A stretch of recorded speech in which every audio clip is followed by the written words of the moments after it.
देखिए, आज हम आपको प्रमेय 6.1 पढ़ाने जा रहा हूँ।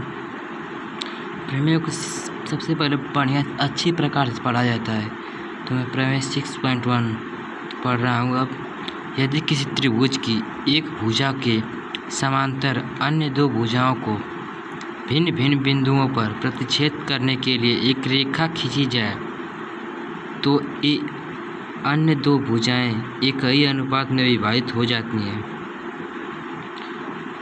एक ही अनुपात में क्या हो जाती हैं? विभाजित हो जाती हैं। इसके लिए हम सबसे पहले फिगर बनाएंगे। देखिए क्या बोल रहा है। यदि किसी त्रिभुज की एक भुजा के समांतर एक त्रिभुज है, मान लीजिए एक त्रिभुज है, इसकी इस भुजा की तरफ माना ये ABC है। अब BC के समांतर एक भुजा DE हमने खींचा है। क्या बोला है? दो भुजाओं को भिन्न भिन्न बिंदुओं पर AB और AC को भिन्न भिन्न बिंदुओं पर काट रहा है। देखा खींच, तो ये अन्य दो भुजाएं एक ही अनुपात में यह और ये एक ही अनुपात में विभाजित होती हैं। इसके लिए इसे हम सिद्ध करने के सबसे पहले एक रचना करेंगे। BE तथा DE को मिलाया एवं DE यम लंब खींचना। AC पर DM लंब है और EN AB पर लंब है। EN किस पर है? EN AB पर लंब है। तो ये तो हो गया। अब इस पर थोड़ा ये कुछ कन्फ्यूजन था। इस चित्र देखिए आप, चित्र में आपको समझ में आ जाएगा पूरी अच्छी तरह से। तो इसके लिए हमने क्या दिया है? एक दिया है सबसे सर्वप्रथम DE समांतर BC, इसके समांतर ये दिया है। हमें सिद्ध करना है AD बटा में BD बराबर AE बटा में EC, अर्थात AB और AC को DE प्रतिच्छेद करता है समान बिंदु पर। हम रचना में क्या लिखे हैं? BE को E से तथा C को D से मिलाया तथा DM लंब AC और EN लंब AB खींचा। अब उत्पत्ति में हम त्रिभुज ADE तथा BDE लेंगे। त्रिभुज में हम ADE और BDE लेंगे। अब हमने AD और त्रिभुज AD तथा BDE हम 9 में इसको क्या पढ़े थे कि जब दो भुजाएं हैं तो इसको हम लिखते हैं एरिया ADE बटा में एरिया BDE। अब हमें त्रिभुज का क्षेत्रफल लिखना है। त्रिभुज का क्षेत्रफल क्या होता है? 1/2 आधार ADE में आधार क्या है? यहाँ पर AD आधार है और लंब EN लंब है। और BDE में देखिए अब उसका भी क्षेत्रफल यही होगा। उसका भी क्षेत्रफल क्या होगा? यही होगा। इसका आधार क्या होगा? BDE में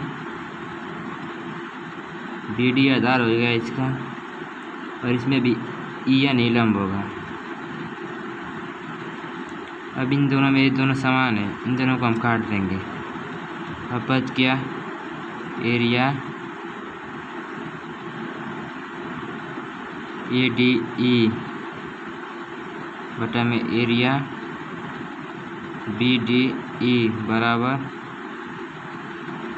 क्या हम लिखेंगे? एरिया DE बराबर AD बटा में BD।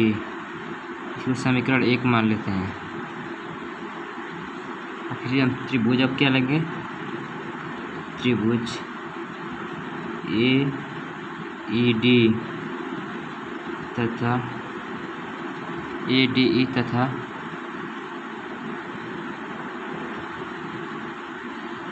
CDE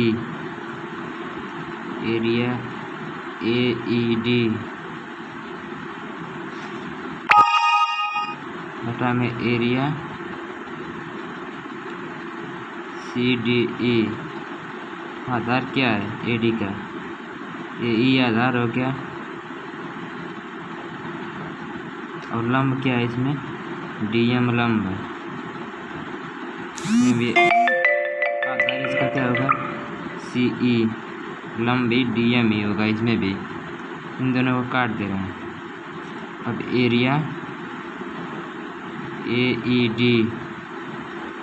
बटा में एरिया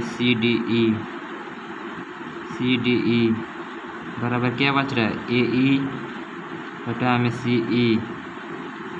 इसको हम समीकरण नंबर 2 मान लेते हैं, क्योंकि हम जानते हैं किसी त्रिभुज की एक ही आधार और एक ही समांतर रेखाओं के बीच बने त्रिभुज का क्षेत्रफल बराबर होता है। अर्थात इतना त्रिभुज है, एक ही आधार ये है और समांतर रेखा है दोनों है, इसके बीच त्रिभुज ये है और ये दो है, इसलिए हम ये BDC बराबर एरिया इसके बराबर लिख सकते हैं ना।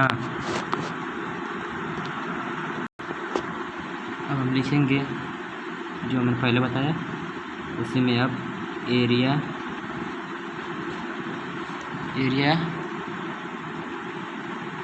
BDE बराबर एरिया CDE,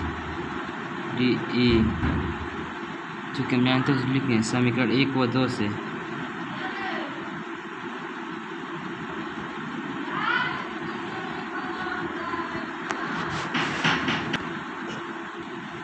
समीकरण 1 और 2 से क्या मिला हमें यहाँ पर AD